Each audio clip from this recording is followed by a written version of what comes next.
Le président de la République réaffirme l'attachement de la Mauritanie aux résultats de la 4e conférence internationale sur le financement du développement et la contribution à la mise en œuvre des recommandations qui en découlent.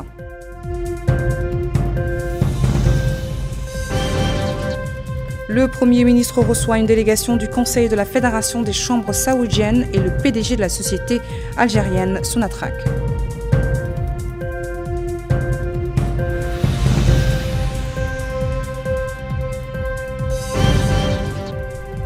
Nouakchott accueille le lancement du 3e forum économique mauritano-saoudien visant à approfondir le partenariat stratégique entre les deux pays.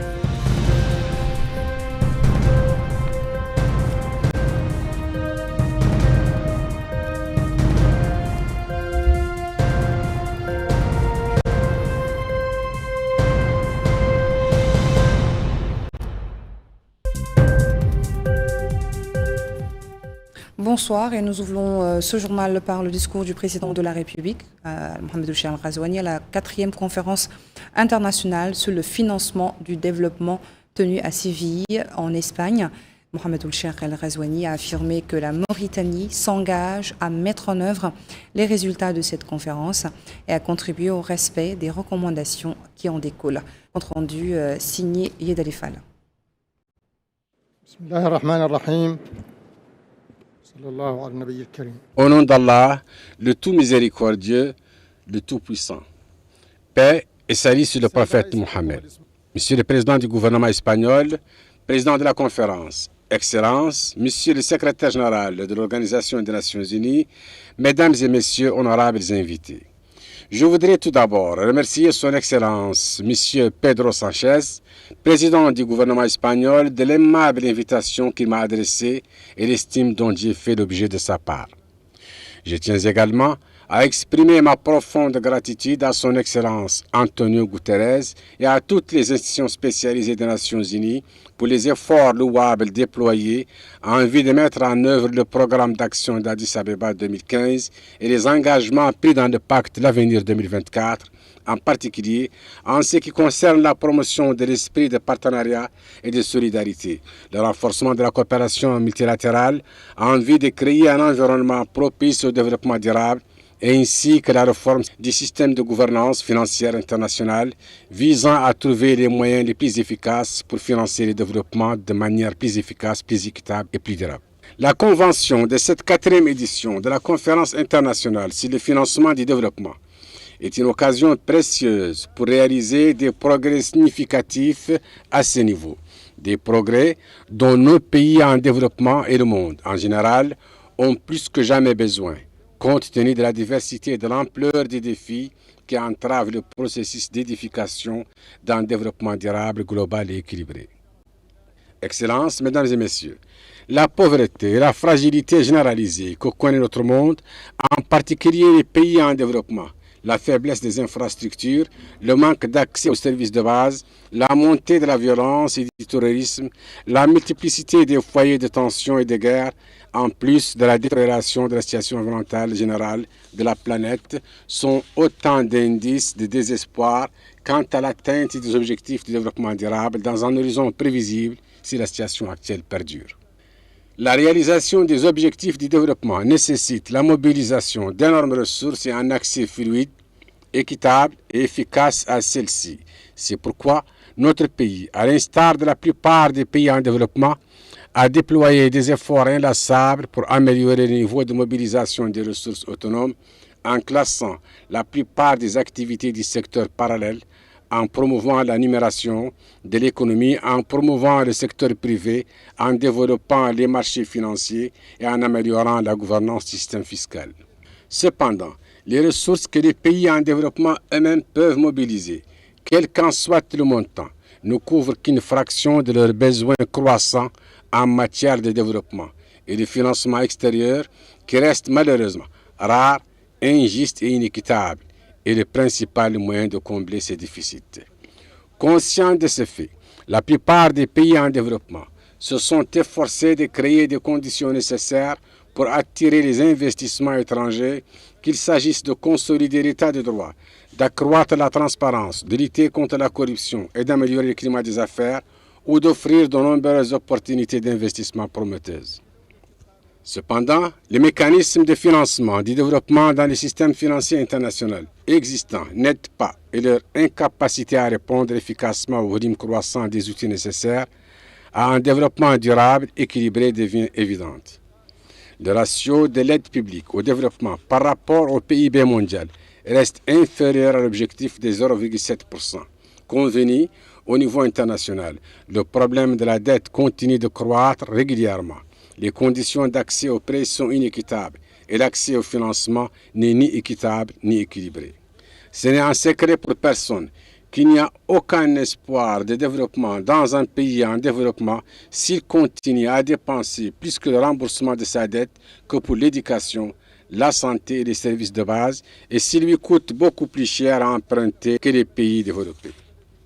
La coopération multilatérale doit être renforcée d'une manière qui renouvelle la confiance et la solidarité entre les peuples et les pays, afin de trouver des solutions qui comblent les déficits de financement du développement en réformant la gouvernance financière internationale, en augmentant l'aide publique au développement, en restructurant les institutions financières internationales et en annulant ou en restructurant leurs dettes de manière à créer l'espace budgétaire nécessaire à des investissements plus durables. Nous devons adopter des mécanismes de financement novateurs pour créer des entreprises solides qui s'adaptent aux complexités croissantes du paysage mondial, du développement compensant le recul des opportunités de financement traditionnelles. Cela est dicté par notre responsabilité collective envers notre avenir commun et par notre besoin crucial de sortir notre planète de la perte pour atteindre un développement durable et global qui assure la sécurité et la prospérité à tous les peuples du monde.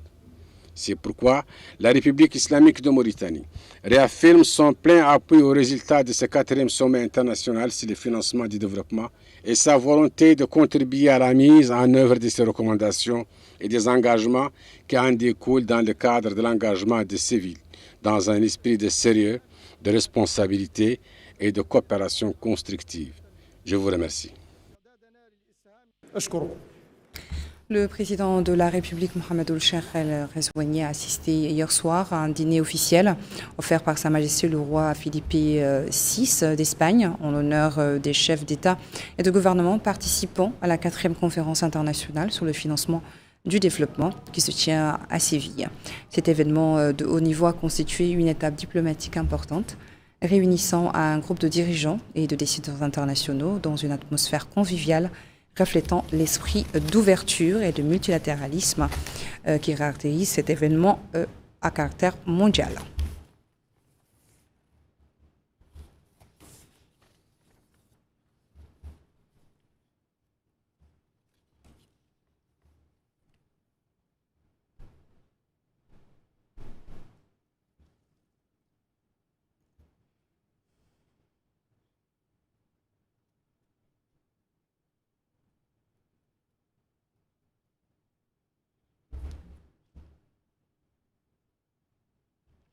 Le Premier ministre Mortar Djaye a reçu aujourd'hui à son bureau à Nouakchott une délégation du Conseil de la Fédération des chambres de commerce saoudiennes, conduite par Hassan Majib Roueizi, président de la Fédération. La délégation est actuellement en visite en Mauritanie pour explorer les opportunités d'investissement et accroître les échanges commerciaux entre les deux pays.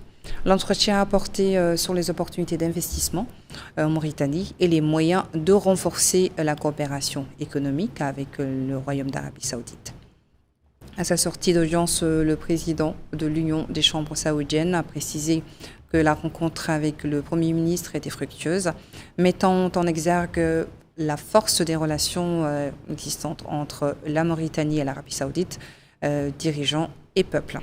Il a déclaré que les opérateurs économiques saoudiens avaient rencontré les ministres mauritaniens concernés par l'investissement, ainsi que leurs collègues du secteur privé, et qu'ils avaient également tenu des réunions bilatérales entre les entreprises saoudiennes et leur homologue mauritanienne, soulignant que ces réunions avaient été constructives et productives de bons résultats dans un avenir proche. ont assisté à la réunion docteur de cabinet du Premier ministre, le président de l'Union nationale du patronat mauritanien, le conseiller du Premier ministre chargé du commerce et l'industrie et l'ambassadeur d'Arabie Saoudite à Nouakchott. Le Premier ministre Mortar Djaï a également reçu en audience aujourd'hui dans son bureau à la primature le PDG de la compagnie algérienne Sonatrach, Rachid Ratchiji, en visite de travail en Mauritanie, accompagné d'une délégation de haut niveau de l'entreprise.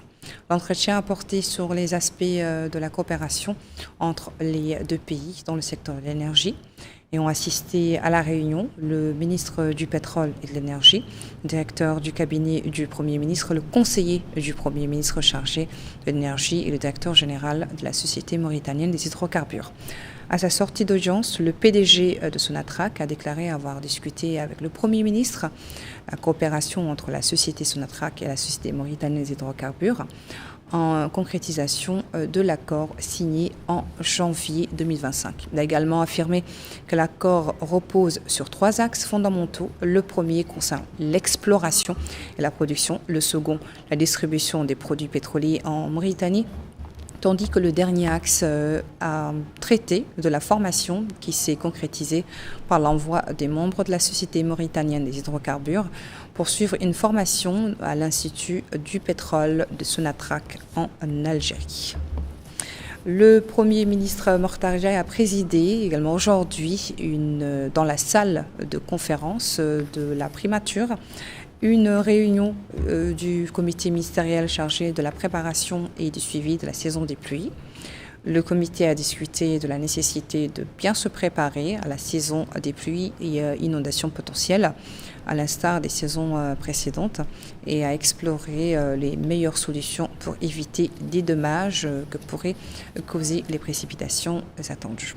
Le Premier ministre a demandé aux départements concernés, chacun en ce qui le concerne, de soumettre leur plan et vision d'intervention pour la prochaine saison d'automne.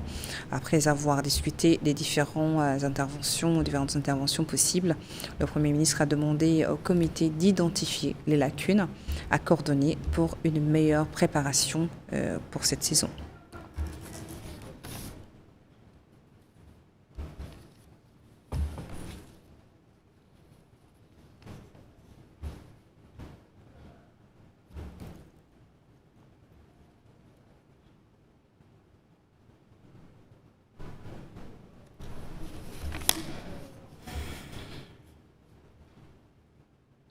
Au Sénégal, le président de l'Assemblée nationale était l'invité d'honneur à la cérémonie de clôture de la session ordinaire du Parlement sénégalais à Dakar. Dans un mot pour la circonstance, Mohamed Bamba Maguette a salué la volonté commune des deux chefs d'État, le président Mohamed Cheikh El Ghazouani, président mauritanien, et le président sénégalais Bassirou Diomaye Faye, de renforcer les relations entre les deux pays. Il a ajouté que leur vision commune reflète une volonté sincère d'approfondir le dialogue, de renforcer les liens de solidarité et d'avancer ensemble vers un avenir de paix et de prospérité.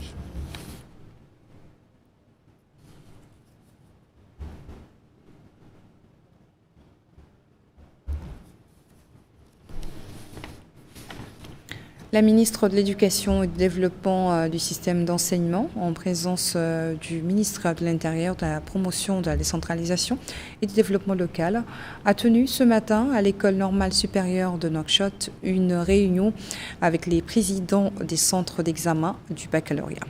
Au cours de la réunion, la ministre a exhorté les présidents des centres à accomplir le travail dans le cadre de la responsabilité nationale qui leur a été confiée et dont ils ont été honorés compte tenu de leurs compétences et de leur expérience dans ce domaine.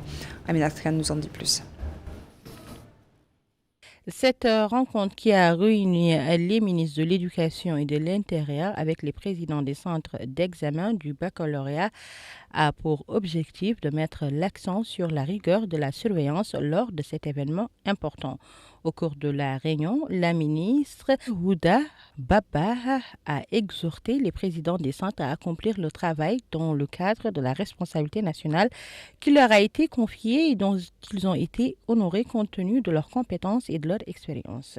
Elle a déclaré que la présence du ministre de l'Intérieur, de la promotion de la décentralisation et du développement local démontre les efforts déployés par tous les secteurs pour s'assurer du succès de cet examen, soulignant que le diplôme du baccalauréat est une étape de transition entre l'enseignement secondaire et universitaire, ce qui exige que son titulaire dispose d'un bagage de connaissances correspondant à son niveau d'études. Elle a ensuite ajouté que les présidents des centres jouissent des pouvoirs suffisants pour accomplir leur travail avec toute la rigueur et la transparence requises. Elle a enfin remercié tous les présidents pour leur volonté d'assumer cette noble mission nationale. Lui succédant, le ministre de l'Intérieur, de la promotion de la décentralisation et du développement local, Mohamed Ahmed Ould Mohamed Lemine, a parlé de l'importance du diplôme du baccalauréat au niveau national et international, de son rôle dans la formation de l'élève et son passage à une étape supérieure, rappelant que ce diplôme est une étape décisive entre l'enseignement secondaire et universitaire. Ajoutons que le ministère est à la disposition du secteur de l'éducation et est prêt à sécuriser les documents d'examen et les copies de réponses pour contribuer à la lutte contre la fraude ou la perturbation de la sécurité des élèves. Il est à noter que les présidents des centres ont pris la parole et qu'ils ont indiqué que leur mission, ils s'en acquitteront dans la responsabilité comme ils le font depuis plusieurs années. Le ministre de la Santé a supervisé aujourd'hui au centre de maternité et pilote de Nouakchott le lancement officiel de l'intégration du vaccin hexavalent dans le calendrier vaccin national. Ce vaccin permettra d'éliminer 6 maladies graves telles que la diphtérie, le tétanos, l'hépatite B, la grippe de type B et la poliomyélite. Bokar Bailaba. 6 maladies graves sont la cible de cette vaccination. Il s'agit de la diphtérie, le tétanos, la coqueluche, l'hépatite B, la grippe de type B et la poliomyélite. Concrètement, l'objectif est d'introduire le vaccin hexavalent à la place du vaccin pentavalent et ajouter une dose de rappel au 15e mois de l'enfant à partir du 1er juillet 2025 sur l'ensemble du territoire national.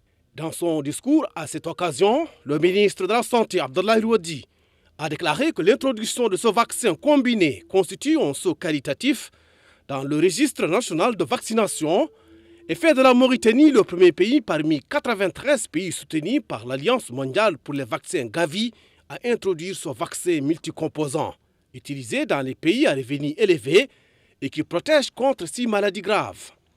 Et il a précisé que cela permettra aux enfants une protection précoce et réduire le nombre d'injections de 6 à seulement 3, facilitant ainsi l'achèvement et le suivi de la vaccination des enfants. Le ministre de la Santé a considéré que la vaccination n'a jamais été une simple routine, mais a toujours été la pierre angulaire du système de prévention.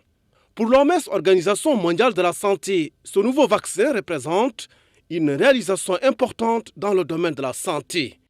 La vaccination reste en effet le meilleur moyen de prévention le plus sûr et le moins cher pour éviter les maladies mortelles et handicapantes. Mesdames et messieurs, l'introduction de ce nouveau vaccin concourt à la poursuite des objectifs du développement durable qui visent respectivement la réduction de la mortalité infanto-juvénile et la réduction de la mortalité maternelle. Les indicateurs relatifs à la mortalité infantile et maternelle restent en effet préoccupants, malgré les efforts entrepris par le gouvernement. Le vaccin hexavalent que nous introduisons ce matin remplace le vaccin pentavalent utilisé actuellement dans le programme élargi de vaccination. Comme l'a rappelé tout à l'heure les services centraux du ministère de la Santé, il s'agit en une seule dose de lutter contre 6 maladies. C'est un effort incroyable et incommensurable. En effet, grâce à ce vaccin, nous allons lutter contre la diphtérie, le tétanos, la coqueluche, l'hépatite B, l'hémophilus influenza type B et le vaccin inactivé contre la poliomyélite. Je rappelle encore une fois, une seule dose permettra aux mères de pouvoir protéger leurs enfants contre 6 maladies. Autre allocution, c'est celle faite par le maire de la commune de Lixar, Mohamed Saleh Omar, qui a déclaré que cet événement constitue un tournant dans le domaine de la protection et de la santé des enfants. Et il a affirmé que la commune de Lixar continuera à soutenir toutes les directives gouvernementales visant à développer le système de santé national. Lors de la cérémonie, le coordinateur du programme national élargi de vaccination, Mohamed Salem, a présenté un exposé sur le vaccin hexavalent et la protection qu'il offre aux enfants, soulignant que le vaccin traite 6 maladies graves, appelant à accompagner les efforts déployés pour en tirer le meilleur parti. Et à la fin de la manifestation, le ministre de la Santé a vacciné le premier enfant à bénéficier de ce vaccin, marquant ainsi l'introduction officielle et approuvée du vaccin dans le système de santé. Le ministre de l'Énergie et du Pétrole a reçu aujourd'hui dans les locaux du ministère à Nouakchott une délégation du secteur de l'énergie algérien, présidée par le PDG du groupe algérien Sonatrach, actuellement en visite de travail en Mauritanie. Cette visite s'inscrit dans le cadre du renforcement de coopération bilatérale entre l'Algérie et la Mauritanie dans les domaines de l'énergie et fait également partie des efforts d'échange d'expertise entre la Société mauritanienne des hydrocarbures et le groupe Sonatrach, ainsi que des explorations des opportunités d'investissement conjoints dans les secteurs des hydrocarbures. La rencontre a été l'occasion également d'examiner les perspectives de coopération conjointe et de passer en revue les progrès réalisés dans la mise en œuvre des mémorandums d'accord précédents, en mettant l'accent sur la définition des priorités de coopération, notamment dans les domaines de la formation et du transfert d'expertise technique. Les travaux du 3e Forum économique mauritano-saoudien ont débuté ce matin à Nouakchott, une nouvelle étape visant à approfondir le partenariat stratégique entre les deux pays et à traduire les directives des deux dirigeants en projets d'investissement et commerciaux concrets. Mohamed Khatat. Le climat attractif des investissements en Mauritanie attire des dizaines d'hommes d'affaires et d'acteurs économiques saoudiens venus à Nouakchott participer au 3e Forum économique mauritano-saoudien en vue d'approfondir le partenariat stratégique entre les deux pays et porter leurs relations économiques à des horizons plus larges. L'occasion pour la ministre du Commerce et du Tourisme, Mme Zeinaboum Tahmedna, d'affirmer que cette rencontre intervient à un moment où les transformations économiques s'accélèrent à l'échelle mondiale, ce qui renforce l'importance de consolider la coopération entre les pays liés par les liens de la religion, de l'histoire et du destin commun. Elle a déclaré que le Royaume d'Arabie Saoudite est un partenaire stratégique de la République islamique de Mauritanie, soulignant que le renforcement de la coopération entre les secteurs privés des deux pays est un pilier essentiel pour la construction de partenariats durables. Elle a expliqué que ces partenariats représentent une traduction pratique des orientations ambitieuses contenues dans le programme de son Excellence le Président de la République, M. Mohamed Ould Cheikh Al-Ghazouani, Mes ambitions pour la patrie, et dans la vision 2030 du Royaume d'Arabie Saoudite lancée par son Altesse royale, le prince Mohamed Ben Salman Ben Abdelaziz Al Saoud, prince héritier du Royaume d'Arabie Saoudite, soutenu par son père, le roi Abdallah Ben Salman. Les relations bilatérales entre les deux pays ont connu ces dernières années une dynamique exceptionnelle, a-t-elle affirmé. Comme quoi, ce forum est un nouveau jalon de plus dans les relations entre les deux pays et ouvre la voie devant des échanges plus grands pour renforcer la complémentarité économique. De son côté, M. Mohamed Zein Abidine Ould Cheikh Ahmed, président de l'Union nationale du patronat mauritanien, a souligné que les opportunités prometteuses dont regorgent les deux pays et les perspectives de coopération future nous imposent, dit-il, de continuer à avancer dans la voie de consolidation et de raffermissement de cette coopération à travers des partenariats diversifiés et fructueux. Et notre espoir est grand, dit-il, pour que le Conseil commun des affaires mauritano-saoudien traduise les instructions politiques en partenariat palpable et vivant dans ce domaine.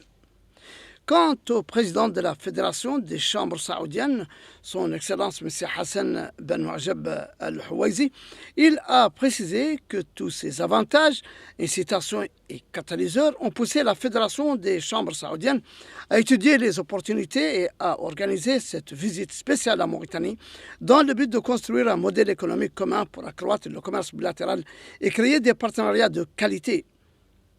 Il est vrai que le volume des exportations saoudiennes vers la Mauritanie en 2024 s'élevait à environ 32 millions de dollars, alors que ceux de la Mauritanie vers l'Arabie saoudite n'ont pas dépassé les 30 000 dollars, ce qui ne reflète pas la relation distinguée entre les deux pays. L'ambassadeur du Royaume d'Arabie saoudite en Mauritanie, son Excellence, le Dr Abdelaziz Ben Abdul Ruqaybi, a indiqué que ce forum représente une opportunité pour échanger les idées et les expériences dans divers domaines, qu'ils soient commerciaux, techniques ou d'infrastructures de base, et autres en vue de renforcer et développer la coopération économique et d'investissement entre le Royaume et la Mauritanie à travers la réactivation du secteur privé pour bâtir des partenariats stratégiques dans l'intérêt commun des deux pays. Le président de la partie saoudienne au Conseil d'affaires mauritano-saoudien conjoint, son Excellence, M. Saïd Ben Ali Al-Argan, a déclaré que le soutien dont il bénéficie de la part des pouvoirs des deux pays et la Fédération des chambres saoudiennes ainsi que leurs partenaires en Mauritanie font que le Conseil débute ses activités avec des orientations claires dans le domaine du commerce et de l'investissement et nous visons, a-t-il dit, à renforcer la coopération commerciale et économique dans les deux pays.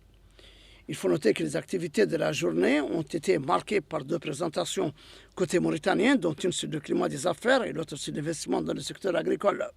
Côté saoudien, deux présentations ont porté sur le programme Investir en Arabie saoudite et l'autre sur la faculté Nobel, avant que ne soit clôturé ce troisième forum économique mauritano-saoudien.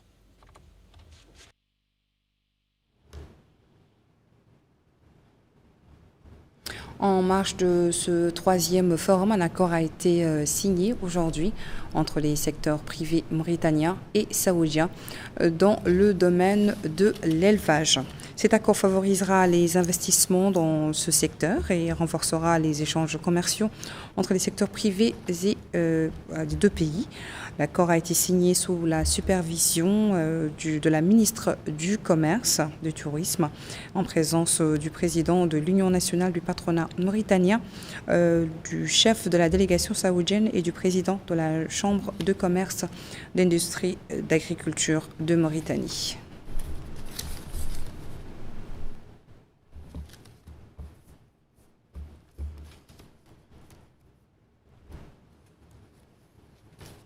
La commission des finances de l'Assemblée nationale présidée par le député Ali Mamadou Khan, président de la commission, a consacré sa réunion tenue ce matin à l'étude d'un projet de loi autorisant la ratification de l'accord relatif à la modification des conditions de remboursement de la dette publique enregistré dans les livres de la Banque centrale de Mauritanie, accord État-BCM de 2018 et vente de l'immeuble R+15.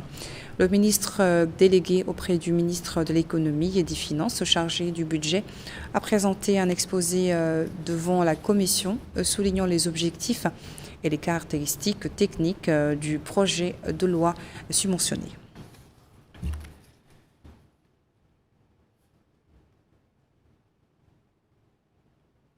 Le secrétaire général du ministère de l'Économie et des Finances a rencontré ce matin au siège du ministère une délégation d'opérateurs économiques britanniques dans le cadre de la mission commerciale britannique en visite actuellement en Mauritanie. Aminata Khan.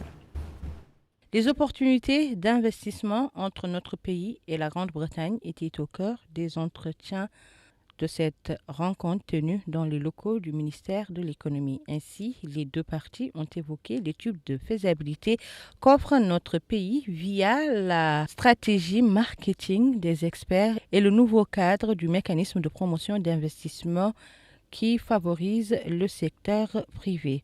Le secrétaire général du ministère de l'Économie, Yacoub Ahmed Aïcha, a ainsi indiqué que la mise en œuvre des fondements d'un partenariat de longue durée dans le domaine du commerce entre notre pays et la Grande-Bretagne sont en bonne voie, indiquant que notre pays ne ménagera aucun effort pour renforcer la coopération bilatérale avec ce partenaire européen stratégique.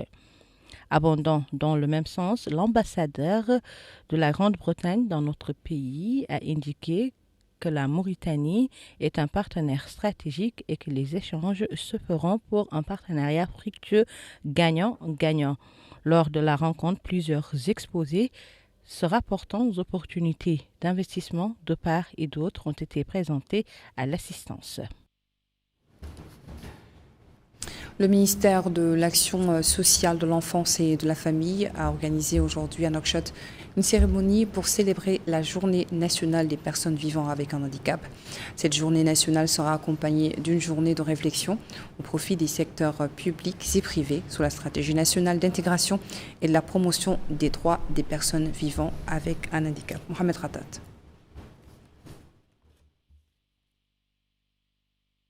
Le recensement général de la population et de l'habitat de l'année 2024 a révélé que 10% de la population mauritanienne souffre d'une forme de handicap. Un chiffre significatif qui reflète l'ampleur du défi et qui incite les pouvoirs publics à redoubler d'efforts, mettant en place une stratégie nationale pour promouvoir l'inclusion des personnes handicapées et garantir l'égalité des chances.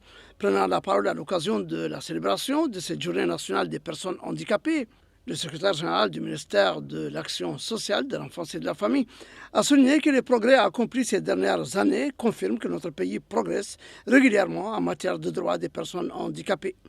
Il a rappelé que plus de 17 200 personnes ont obtenu des cartes destinées aux personnes handicapées, leur permettant d'accéder aux services publics, que 4 000 ont eu accès à la couverture sanitaire, 1 140 enfants handicapés ont bénéficié d'un programme de cash transfert, 12 000 familles à Nouakchott et 6 000 dans les wilayas de l'intérieur notamment. Le financement de plus de 3 800 projets générateurs de revenus, ce qui permet d'améliorer les conditions économiques des personnes vivant avec un handicap. À cela s'ajoute le lancement de la stratégie nationale d'insertion des personnes handicapées pour la décennie 2025-2035, qui est un cadre de référence globale. Lui succédant, le maire du Ksar s'est félicité de l'accueil par la municipalité du lancement de cette journée nationale, qui est une source de fierté et qui témoigne de l'engagement indéfectible du président de la République, M. Mohamed Ould Cheikh Al-Qazouani, et de son gouvernement en faveur des personnes handicapées. Il a salué les efforts du ministère de l'Action sociale pour son travail constant et assidu en faveur de ce segment de la société et s'est engagé au nom de la municipalité à contribuer à cet effort national et de continuer d'en être un partenaire actif et à œuvrer pour que la municipalité soit un espace ouvert, sûr et inclusif pour tous ses citoyens sans exception.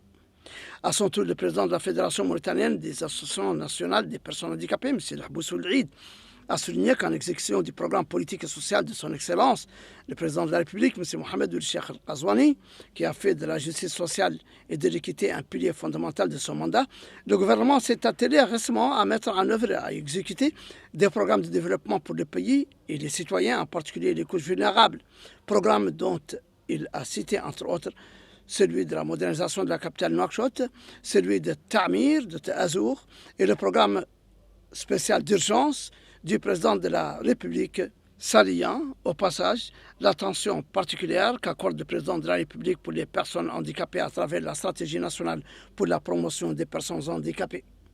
Il faut noter que le programme de cette journée comporte l'organisation d'une réflexion des acteurs des secteurs publics et privés sur la stratégie nationale d'intégration et de promotion des droits des personnes handicapées, ainsi qu'une vaste campagne de sensibilisation ciblant les autorités administratives et régionales, ainsi que la société civile. Ainsi, nous arrivons à la fin de notre édition. Merci à vous de votre attention. Le rappel des titres, la une. Le président de la République réaffirme l'attachement de la Mauritanie aux résultats de la 4e conférence internationale sur le financement du développement et la contribution à la mise en œuvre des recommandations qui en découlent. Le Premier ministre reçoit une délégation du Conseil de la Fédération des chambres saoudiennes et le PDG de la société algérienne Sonatrach.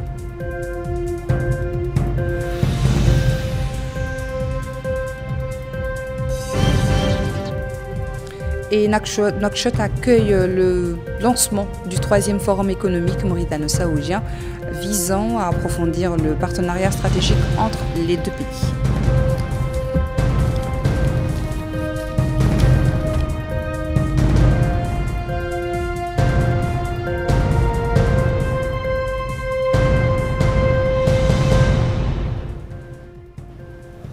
Restez avec nous dans quelques instants, votre émission Zoom sur. Bonne soirée.